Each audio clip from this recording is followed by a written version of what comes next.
Segera download Quran Tadabbur, dia meraih tafsir kebaikan. dalam genggaman Anda. Bulan Ramadan adalah bulan Al-Quran.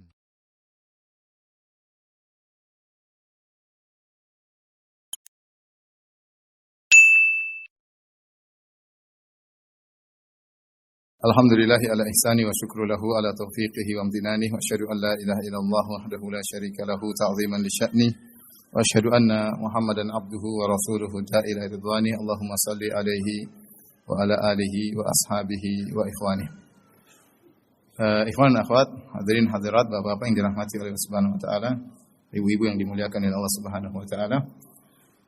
Alhamdulillah, puji dan syukur kita panjatkan kepada Allah yang masih memberikan kita kekuatan sehingga bisa sholat berjamaah pada hari ini, sholat maghrib. Semoga sholat kita diterima oleh Allah Subhanahu Wa Taala.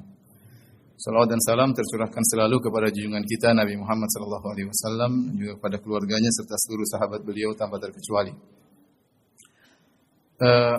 Sebagaimana kita ketahui bahwasanya umat ini menjadi umat yang terbaik di antaranya karena beramar ma'ruf dan bernahi munkar, itu berdakwah di jalan Allah Subhanahu wa taala. Allah berfirman, kuntum khaira ummatin ukhrijat lin-nas ta'muruna bil ma'rufi wa tanhauna 'anil munkari wa tu'minuna billah.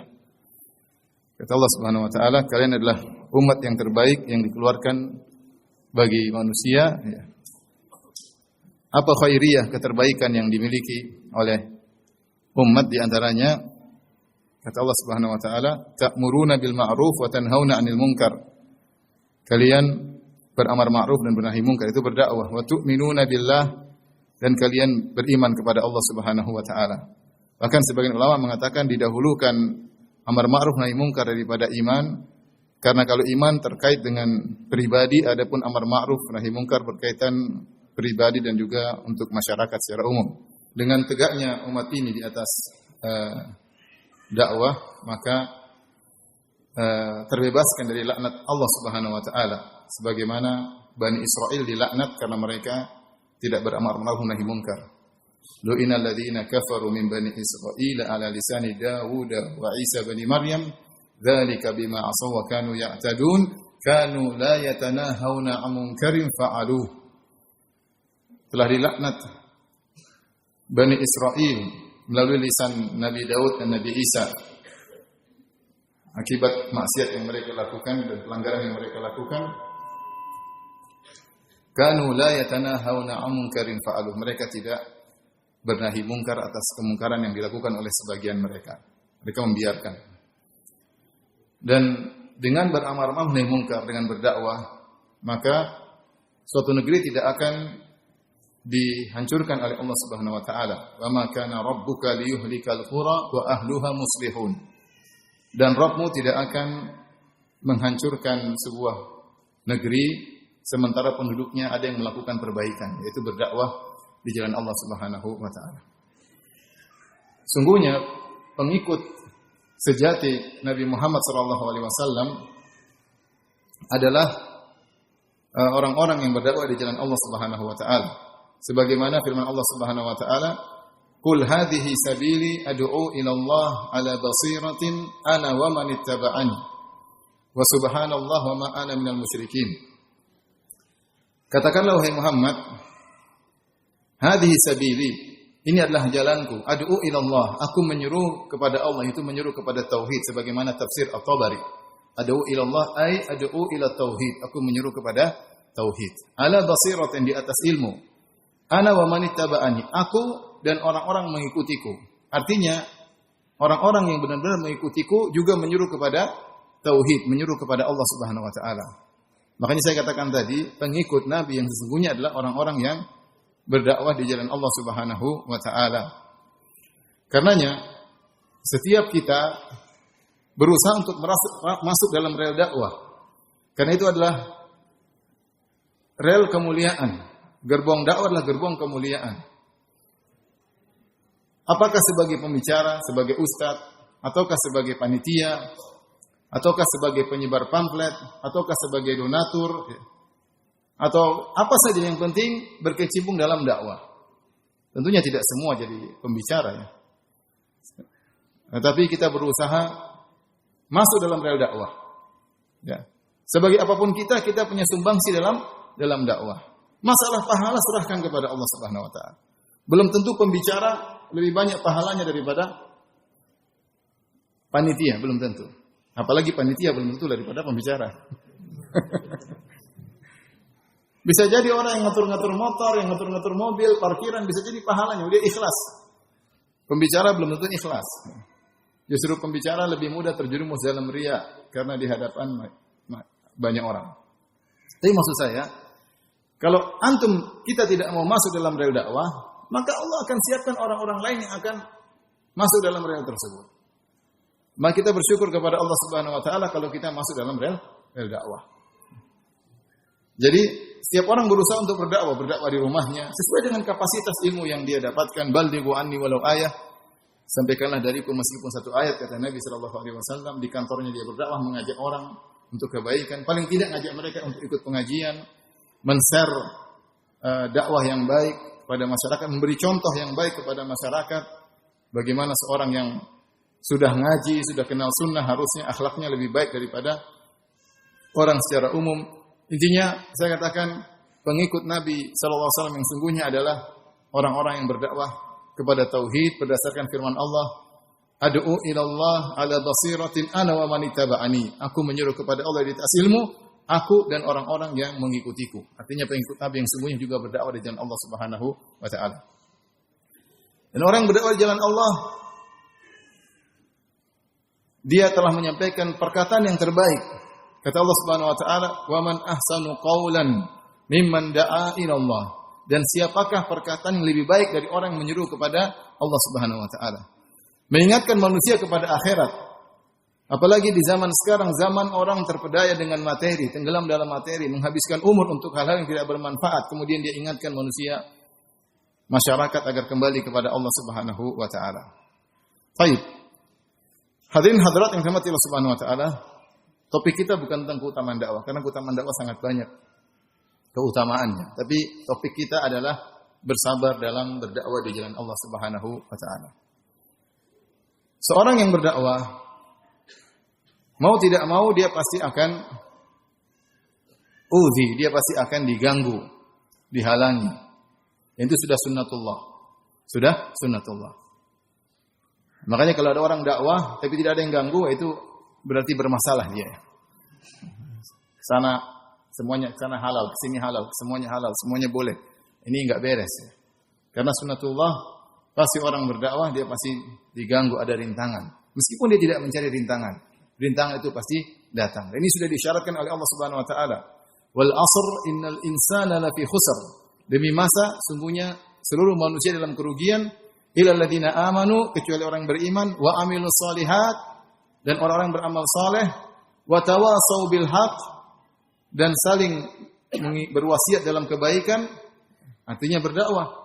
Kemudian wa tawasau bis sabr, dan saling berwasiat untuk sabar. Konsekuensi kalau kita saling berwasiat dalam kebaikan, menyuruh kepada amar ma'ruf, bernahi mungkar, pasti kita akan diuji. Oleh karenanya wasiat berikutnya, wa tawasau bis sabr. Dan mereka saling berwasiat, saling menasihat untuk sabar, karena beramar ma'ruf nahi mungkar pasti diganggu. Dan itu pula yang diisyaratkan oleh Luqman kepada putranya, ya bunayya aqimis salata wa'mur bil ma'ruf wanha 'anil munkar wasbir 'ala ma asabak. Wahai putraku, aqimis salat, dirikan salat, wa'mur bil ma'ruf, dan serulah kepada yang ma'ruf, wanha 'anil munkar, dan cegahlah kemungkaran. Kemudian kata Luqman kepada putranya, wasbir 'ala ma asabak, dan bersabarlah atas musibah yang menimpamu. Kenapa kata para ulama? Karena orang yang beramar ma'ruf nahi mungkar pasti dia akan diuji. Bagaimana tidak diuji? Dia melarang manusia, masyarakat dari memuaskan hawa nafsu mereka. Ini tidak boleh, itu tidak boleh, sementara jiwa manusia ingin melampiaskan apa yang dia inginkan. Manusia ingin senang-senang, ingin berfoya-foya, ingin mukhammar, ingin dengar musik, ingin berzina, ingin korupsi, ingin macam-macam. Terus antum datang, antum bilang haram, haram, haram, haram, haram. Ya, mereka jengkel, merasa terganggu, terusik. Wajar ya. Kecuali antum bilang halal, halal, halal, ya oke, ada masalah. Antum tidak akan diganggu, akan diulu-ulukan. Ini baru bicara tentang syahwat. Untuk bilang tidak boleh, ini tidak boleh, ini tidak boleh. Saya pernah melihat suatu klip ketika ada seorang dai ditanya tentang nonton Korea. Drakor, drama apa? Korea. View-nya sampai banyak ya, viewersnya. Dia tidak mampu mengatakan hukumnya haram, tidak berani. Subhanallah. Kesempatan antum ditanya dengan cara hikmah, tidak boleh karena aurat terbuka, wanita terbuka, menggambarkan cinta-cinta, harusnya jelaskan. Tapi subhanallah. Ya, demikianlah orangnya. Ketika ada yang hak, dia tidak berani mengucapkan hak, ada kemungkaran, tidak berani mengingkari itu suatu kemungkaran.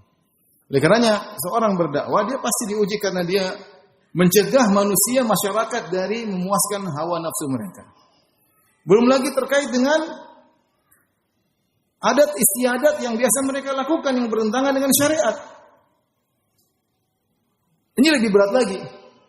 Makanya Ibnu Qayyim rahimahullah ta'ala menyebutkan, sebab utama terhalang hidayah adalah berpegang teguh kepada tradisi nenek moyang. Seakan-akan nenek moyang Alkitab wa Sunnah. Seakan nenek moyang kita turun dari langit membawa Al-Quran dan Sunnah. Ini sebab utama terhindarkan seorang terhalang dari hidayah. Oleh karena umat-umat terdahulu, mereka tidak mengikuti para rasul. Kenapa? Karena berpegang teguh dengan tradisi. Inna wajadna aba'ana ala ummah wa inna ala atharihim muqtadun. Kami mendapati nenek moyang kami sudah begini, kami tinggal mengikuti nenek moyang kami. Seakan-akan nenek moyang harga mati. Seakan-akan tradisi harga mati. Ini sangat berat, lebih berat. Ya. Nabi SAW ketika diutus ke negeri Jaziratul Arab, Nabi SAW mendapati banyak tradisi. Tradisi yang baik Rasulullah SAW pertahankan. Bahkan Rasulullah SAW mengatakan, innama bu'ithu liutammima makarimal akhlak. Sungguhnya aku ini diutus untuk menyempurnakan akhlak mulia. Kenapa? Karena akhlak mulia sudah ada pada orang-orang Arab. Cuma disempurnakan lagi oleh Nabi. Artinya tradisi akhlak mereka ada yang bagus, seperti keberanian, seperti karam, memuliakan tamu, seperti setia kawan. Di antara asar yang menakjubkan tentang setia kawan orang-orang Arab jahiliyah dahulu tentang kisah Abul Bakhtari. Abul Bakhtari ini seorang musyrik yang membela Nabi SAW. Dia punya jasa, ya, ketika untuk membatalkan pemboikotan kaum Quraisy terhadap Bani Hashim selama 3 tahun. Yang pemboikotan tersebut menjadikan Bani Hashim, di antaranya Nabi SAW, kelaparan, para sahabat banyak kelaparan, banyak anak-anak yang meninggal. Kemudian dia bekerja sama dengan 5 orang musyrik lainnya untuk membatalkan pemboikotan tersebut. Dia punya jasa. Ketika Nabi masih di Mekah tentunya. Ketika Nabi SAW sampai di Madinah, terjadilah perang Badar pada tahun 2 Hijriah. Dalam perang Badar tersebut Rasulullah SAW ingatkan kepada para sahabat, kalau kalian ketemu Abul Bakhtari dan dia musyrik, jangan bunuh dia. Karena jasanya. Rasulullah SAW ingat jasa. Rasulullah SAW mengatakan, jangan bunuh dia. Sungguhnya dia begini. Terjadilah peperangan, akhirnya para sahabat mendapati Abul Bakhtari. Kemudian para sahabat, dan dia bersama dengan teman yang musyrik yang lain, 2 orang, sama-sama musyrik. Maka para sahabat berkata, kami dilarang untuk membunuhmu, wahai Abul Bakhtari. Kata Abul Bakhtari, terus teman saya bagaimana? Temanmu tidak, kami harus bunuh. Kata dia, tidak. Kami selamat berdua atau kami mati berdua. Setia kawan atau tidak? Setia kawan. Meskipun konyol, tapi setia kawan. Maksud saya, orang-orang Arab dulu memiliki tradisi yang baik. Setia kawan, keberanian, ya.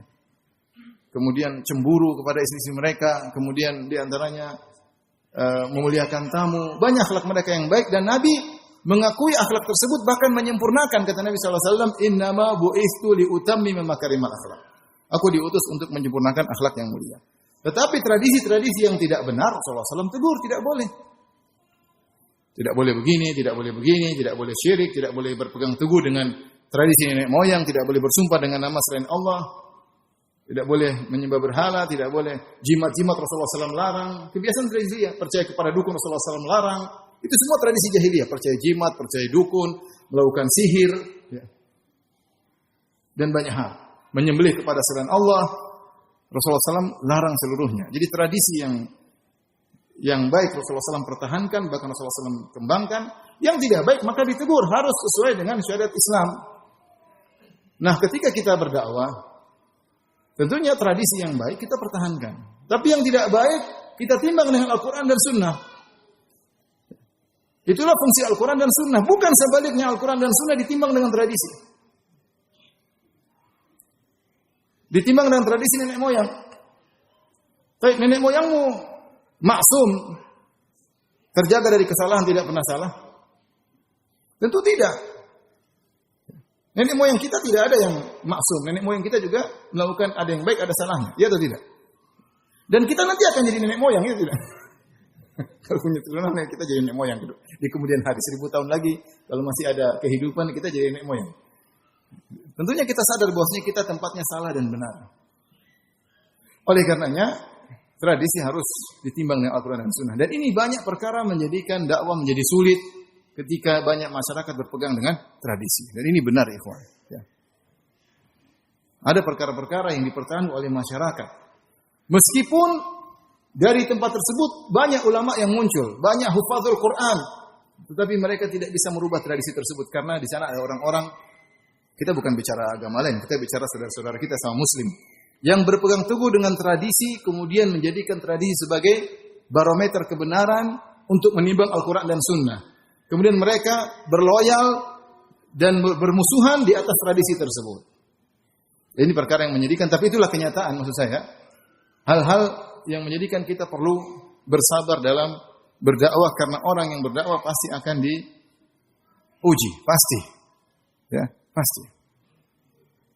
Kecuali tadi antum ingin mencari pujian masyarakat, ya ke sana boleh, ke sini boleh. Ada kemungkaran antum tidak tegur, ada kesyirikan antum diam-diam saja, ya. Biar aman. Aman dan tentram. Ya.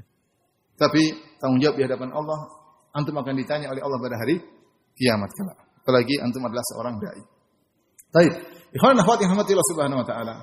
Ini semua menunjukkan seorang yang berdakwah di jalan Allah, dan bukan cuma pembicaranya saja, semua akan terkena ujian. Pembicaranya, baik panitianya, baik donaturnya, ya. Kalau sudah hati masuk dalam rel dakwah, maka pasti diuji, diuji. Dan antum-antum ini juga yang hadir depan saya ini, mau tidak mau antum ini tampangnya banyak tampang-tampang ustaz, ya. Lebih ustaz daripada tampang saya. Jadi masyarakat lihat antum dengan pandangan spesial. Jenggotnya lebih panjang, celananya lebih cingkrang, ya sudah terus. Ya sudah, ya berarti masyarakat akan mengantum dengan pandangan yang lebih khusus. Maka antum harus tunjukkan bahwasanya orang di atas sunnah adalah orang yang berakhlak mulia. Apa kata Syekhul Islam Ibnu Taimiyah rahimahullah taala dalam Minhajus Sunnah Nabawiyah? Ahlus sunnah a'lamun nasi bil haqq wa arhamuhum bil khalq. Ahlus sunnah wal jamaah adalah kelompok yang paling tahu tentang kebenaran dan yang paling kasih sayang terhadap masyarakat. Maka antum harus benar-benar sabar berhadapan dengan saudara-saudara kita yang mungkin tidak sesuai dengan kita atau menuduh dengan tuduhan yang tidak atau melakukan sebagian pengerusakan, hujatan, penghinaan. Sabar ya. Sabar ya. Kalau antum tidak bisa bersabar, tidak usah masuk dalam rel dakwah. Mending keluar. Yang masuk dalam rel dakwah harus bersabar. Kalau enggak bersabar enggak bisa. Oleh karenanya Allah Subhanahu wa taala menyebutkan kisah-kisah dalam Al-Qur'an, isinya disuruh bersabar dalam dakwah. Di antaranya misalnya kisah Nabi Nuh alaihissalam. Allah sebutkan dalam surat Al-Ankabut, kata Allah Subhanahu wa taala, Alif Lam Mim ahasiban nasu ayyutraku ayyaqulu amanna wa hum la yuftanun. Wa laqad fatanna alladziina min qablihim fala ya'lamanna Allahu alladziina shadaqu wa la ya'lamanna al-kadzibin. Kata Allah Subhanahu wa taala, Alif Lam Mim, apakah manusia dibiarkan mengucapkan kami telah beriman lantas mereka tidak diuji? Sungguh kami telah menguji orang-orang sebelum mereka agar Allah benar-benar tahu mana yang imannya benar, mana yang imannya dusta. Sehingga kemudian Allah sebutkan ujian-ujian sampai Allah menyebutkan tentang kisah Nabi Nuh.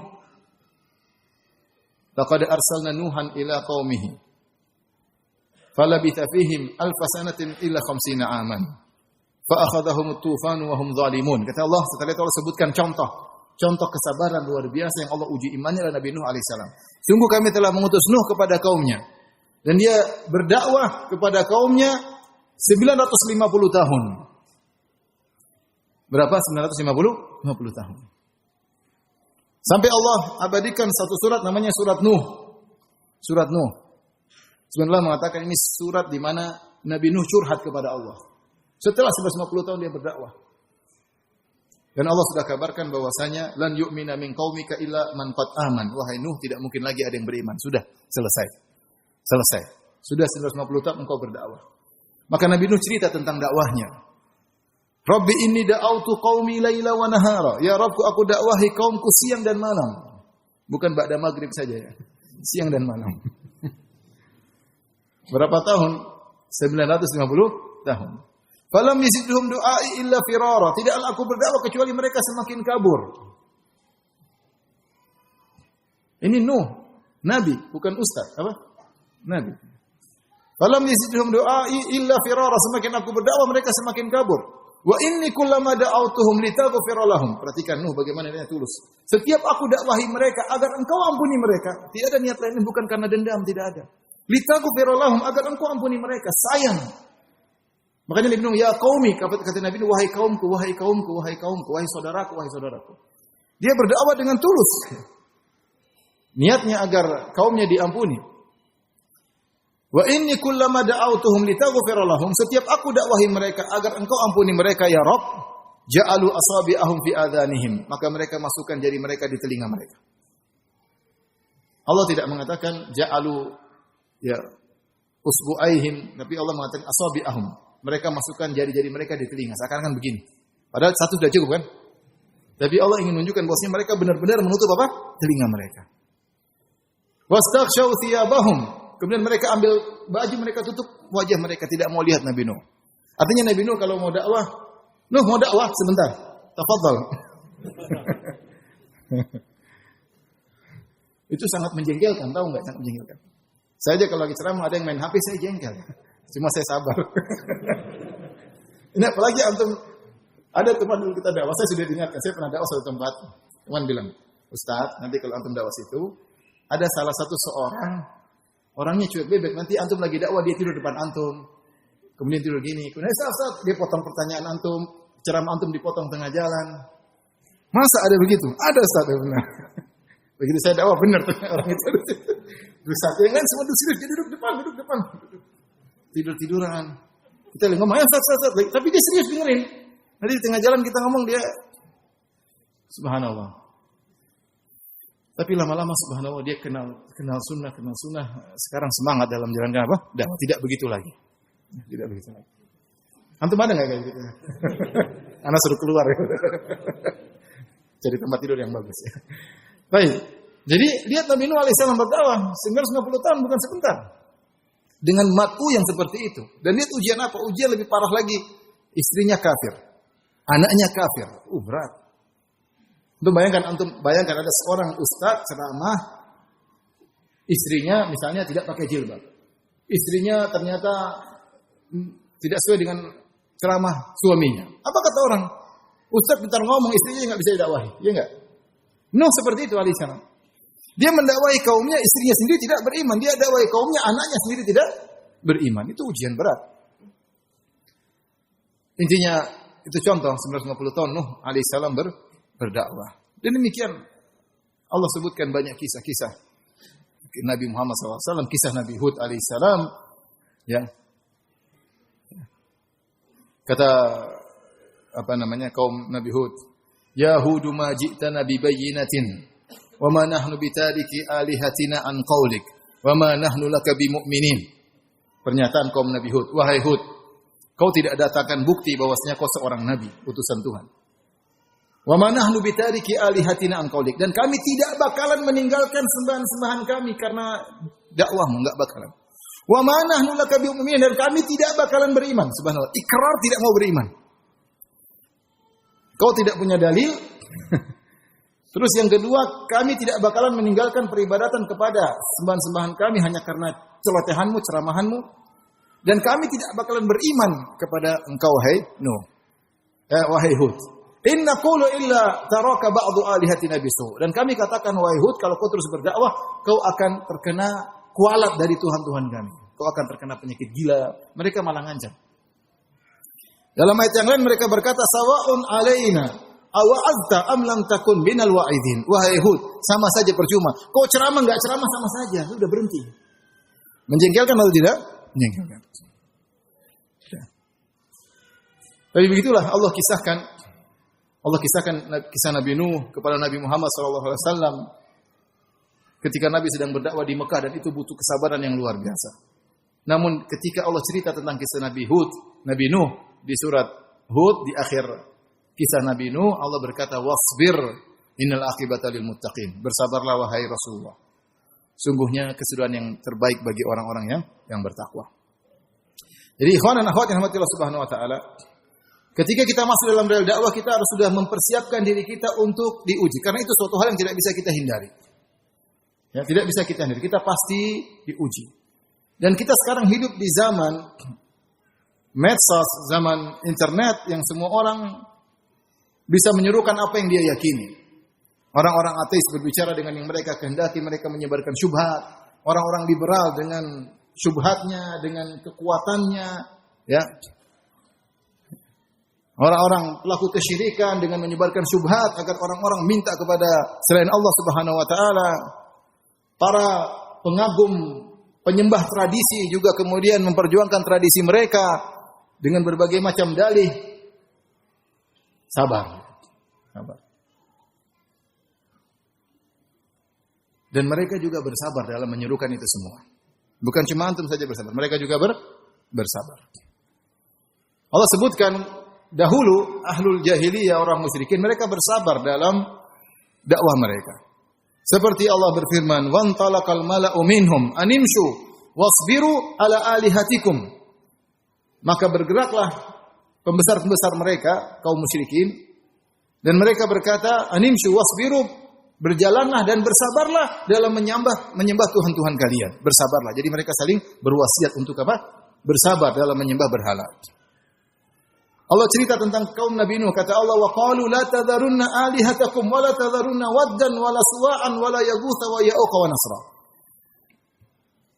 Maka mereka berkata, sekali-sekali jangan tinggalkan Tuhan-Tuhan kalian. Jangan tinggalkan penyembahan terhadap patung-patung orang soleh. Jangan tinggalkan penyembahan terhadap Wad, Suwa, Yaghus, Ya'uq, Nasr. Ini semua orang soleh, terus ibadah mereka. Bersabarlah. Orang musyrikin Arab dahulu bersabar untuk melawan Nabi Muhammad SAW. Mereka berkata, In kada la yudhilluna an alihatina laula an sabarna alaiha. Hampir-hampir Muhammad itu menyesatkan kita kalau bukan kita bersabar. Karena kesabaran kita terhadap Tuhan-Tuhan kita, tentu kita sudah disesatkan oleh Muhammad. Jadi mereka bersabar. Mereka juga berinfak. Innal ladzina kafaru yunfiquna amwalahum liyasuddu an sabilillah. Sungguhnya orang-orang kafir mereka menginfakkan harta mereka untuk menghalangi manusia dari jalan Allah Subhanahu wa taala. Fasayunfiqunaha. Mereka terus berinfak. Tsumma takuna 'alaihim hasrah. Kemudian infak tersebut akan menjadi penyesalan bagi mereka. Tsumma yughlabun. Kemudian mereka akan dikalahkan. Walladzina kafaru ila jahannama yuhsyarun. Orang-orang kafir akan dikumpulkan ke neraka Jahannam. Saya selalu ingat kisah seorang syekh, dia bercerita, saya berdakwah di Afrika. Di Afrika kemudian saya berjalan berhari-hari melewati hutan belantara. Saya merasa saya sudah berkorban luar biasa di jalan Allah Subhanahu wa taala. Setelah berhari saya sampai di tengah hutan, ternyata sudah ada misionaris wanita cantik sudah berdakwah di situ. Menyeru orang kepada kesyirikan. Ya. Jadi bukan cuma kita saja yang berkorban, mereka juga berkorban. Bukan cuma kita yang berjuang, mereka semuanya. Ahlu syirik, ahlul batil, mereka juga berusaha. Makanya Allah Subhanahu wa taala berfirman, "Ya ayyuhalladzina amanu sabiru wasabiru." Wahai orang beriman, bersabarlah wasabiru. Sabiru maksudnya sebagian ahli tafsir mengatakan yaitu jangan kalah sabar dengan ahlul batil. Jangan kalah sabar. Kalau mereka bersabar, sabarmu harus lebih tinggi. Ya. Jadi ini ikhwan dan akhwat yang rahmati Allah Subhanahu wa taala, pada kesempatan ini sama-sama untuk saling berwasiat, wa tawasau bis sabar, untuk bersabar. Di antara kesabaran harus saling kita ingat adalah kesabaran dalam berdakwah. Sungguhnya saudara-saudara kita banyak yang tidak mengerti tentang dakwah sunnah. Mereka tidak ngerti. Terlalu banyak syubhat yang disebarkan. Terlalu banyak tuduhan-tuduhan yang tidak benar yang dituduhkan kepada kita. Tapi kita harus bersabar. Alhamdulillah, ya. Apapun yang terjadi, dakwah kita masih berkembang, alhamdulillah. Ya, betapa banyak orang-orang yang akhirnya mengenal sunnah. Kita mendapatkan kebahagiaan dengan mengenal sunnah. Ya. Maka tularkan kebahagiaan itu kepada saudara-saudara kita. Saya bayangkan saya dulu seperti apa. Ya. Tidak mengenal sunnah, kemudian kerjanya musik-musikan, kemudian macam-macam begitu. Saya pikir itu kebahagiaan, ternyata bukan. Kebahagiaan itu adalah dengan mengenal apa? Dengan mengenal sunnah. Kebahagiaan dengan tidak mendengar musik itulah apa? Kebahagiaan. Ya. Apalagi kemudian Allah anugerahkan kita bisa pergi ke Madinah, kemudian hidup di suasana tidak ada maksiat, itu kebahagiaan. Ya, itu kebahagiaan. Sementara saudara-saudara kita mereka tidak tahu akan nikmat mengenal akidah yang benar, nikmat mengenal sunnah. Oleh karenanya, sekali lagi, ya, kalau ada teman-teman kita yang kemudian agak emosional, suruh sabar. Ya, sabar. Jangan kita tidak sabar. Kalau Anda tidak sabar, tidak usah masuk dalam rel dakwah. Karena kalau tidak sabar akhirnya ya, mudarat yang akan timbul, akan muncul kemungkaran yang lebih besar. Maka kita bersabar dan terus berdakwah. Alhamdulillah dakwah terus berkembang ya, dan di mana-mana kita melihat orang-orang banyak di atas sunnah. Kalau kita kembali misalnya 20 tahun yang lalu, ya akhi subhanallah, saya lihat orang bercadar cuma 1-2 orang aja. Atau 1-2 ekor aja. Enggak ada orang. Saya masih ingat ketika saya di UGM. Kemudian saya masuk di UGM. Itu ada bayar registrasi. Semua orang. Tidak ada yang cingkrangan kecuali saya. Para mahasiswa yang daftar. Mahasiswa baru. Kemudian banyak orang tidak pakai apa? Jilbab. Saya lagi ngantri registrasi, tahu-tahu di belakang saya ada akhwat bercadar ngantri belakang saya, Masya Allah. Hatiku berdebar. Lihat kanan kiri, gak ada, balik lagi. Ada akhwat bercadar di belakang. Tapi sampai sekarang saya tidak tahu siapa namanya. Maksudnya, Masya Allah, jarang. Sekarang alhamdulillah kemana-mana, alhamdulillah ya.